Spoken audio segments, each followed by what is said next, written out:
el tema. No sé si a ustedes les ha sucedido, pero cuando comienzas a leer las meditaciones de Marco Aurelio es fácil frustrarse. Comienzas a leer, comienzas a entender una idea, pero de repente nos habla de otra cosa, nos perdemos con facilidad, y si es uno de los primeros libros que estamos leyendo de filosofía, es bastante probable que dejemos de leer. Y créanme, a mí también me pasó. Yo ya he leído el libro 3 veces y me sigue pasando.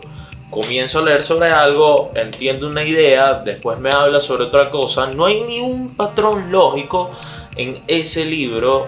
Marco Aurelio en ningún momento dividió sus ideas por capítulos, cosa que lo pudo hacer. Pudo haber dividido en ideas sobre el tiempo, ideas sobre la humildad, ideas sobre las pasiones, ideas sobre el mundo, pero no hizo nada de eso y nos hace complicado entender sus pensamientos. Pero ojo, eso tiene una razón de ser bastante sencilla. No es que Marco Aurelio es un inútil como escritor, cosa que dije antes, sino que realmente él nunca tuvo intenciones de escribir un libro. Las meditaciones de Marco Aurelio es su diario personal, eran cartas que él se escribía para sí mismo todos los días.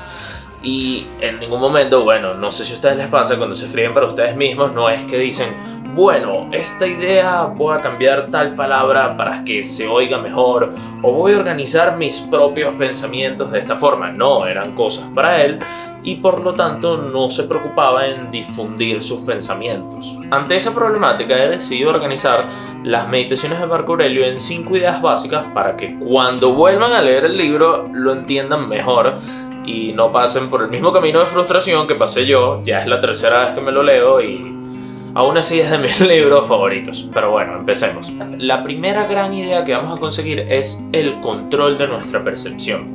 Marco Aurelio dice: desde ahora en adelante, siempre que algún acontecimiento te cause pesadumbre, ten presente esta máxima. Sufrir percances no es una desgracia, en cambio, soportarlos con valor es una virtud meritoria. En un aspecto donde siempre hago énfasis en cada uno de mis videos, que les recomiendo que los vean, es precisamente en eso, en el control de la percepción. Esa es el arma de todo estoico.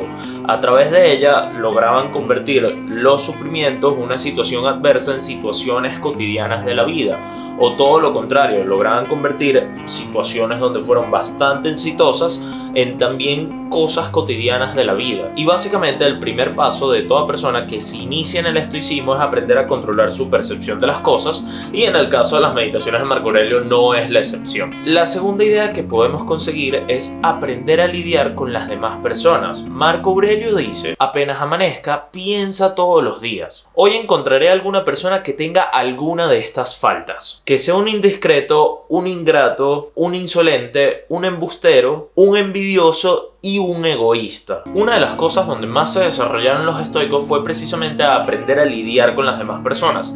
¿Por qué? Porque el trato con otras personas altera nuestra percepción de las cosas. Al final somos seres humanos, somos seres emocionales, tenemos que socializar, y más dentro del punto de vista estoico, que somos personas de ciudad, que tenemos un rol activo en la sociedad, tenemos que acostumbrarnos a las críticas de las demás personas, aprender a hablar con las demás personas, y todo ese tipo de cosas era algo que los estoicos siempre desarrollaron. En el caso de Marco Aurelio no es la excepción. Él era el emperador y lo que hacía era que día tras día se preparaba para las peores circunstancias. Él decía: hoy va a venir alguien a insultarme. ¿Por qué?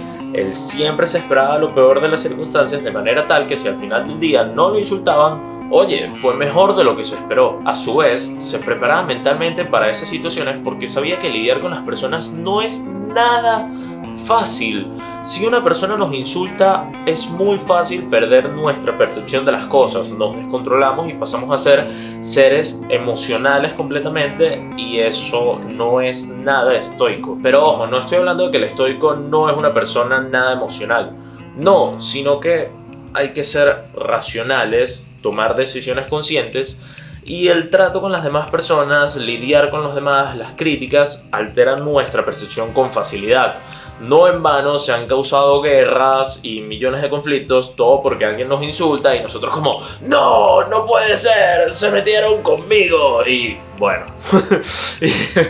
y eso era algo que los estoicos evitaban y se debe evitar. Por otro lado, creo que me desvío un poquito del tema. De todas formas, ya volvemos al tercer punto, que es el sentido del deber de los estoicos. Marco Aurelio dice: cuando cumplas con tu deber, no te preocupas si tienes frío o calor, si tienes ganas de dormir o no, si te aplauden o te critican, si corres algún peligro o vas a morir. El hecho de morir es uno de los actos de la vida, y tanto eso como lo demás no importa. Lo esencial es hacer bien lo que estás haciendo. Cuando comienzas a leer las meditaciones de Marco Aurelio, o si ya lo has leído, te vas a encontrar que Marco Aurelio siempre menciona la naturaleza de mil y un formas diferentes. A veces dice: actuemos de acuerdo a la razón, mi Dios me dice tal cosa, o la naturaleza en sí me está hablando de qué sé yo. En todo eso, Marco Aurelio siempre se refiere a lo mismo, que es precisamente el sentido del deber del estoico, que es hacer cosas que beneficien a la sociedad. A los estoicos les daba igual, como bien dice Marco Aurelio,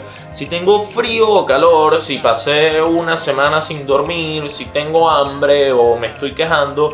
Nada de eso importa. Lo que importa es que sigas cumpliendo con tu objetivo, que sigas cumpliendo con tu deber. El cuarto aspecto que podemos ver dentro de las meditaciones de Marco Aurelio es cuando él nos habla sobre el mundo.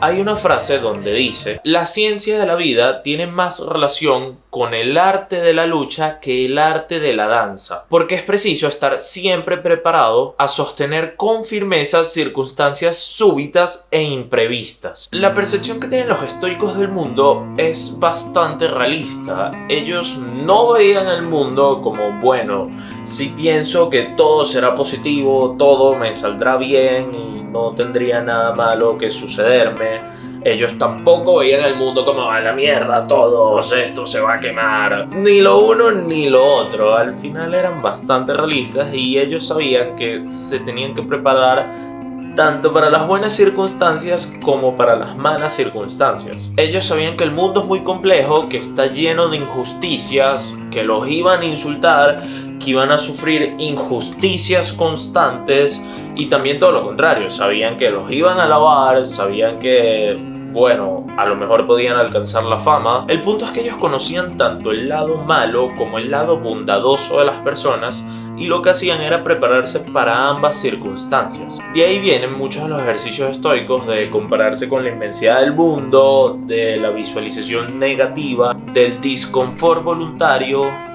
Todo eso lo hacían precisamente por la visión que tenían del mundo. La quinta y última lección, que para mí es la mejor, es precisamente cuando Marco Aurelio nos habla sobre la humildad. Él dice: no abuses del título de César ni te dejes corromper. Los estoicos desarrollaron ese arte, y sobre todo Marco Aurelio. Estamos hablando de que él es literal una de las personas más poderosas que pudo haber tenido la humanidad. Él, si quería, podía hacer estatuas en su nombre, podía construir ciudades enteras en su nombre, podía tener todas las mujeres que quisiera, podía hacer lo que quisiera, y aún así no hacía nada de eso. Estamos viendo un hombre que simplemente día tras día se sentaba a escribir lecciones sobre la humildad, que solo era un hombre más, que aún así había muchísima gente que no lo conocía y no tenía por qué hacer nada de esas cosas. Esto que les estoy diciendo, sé que de vez en cuando lo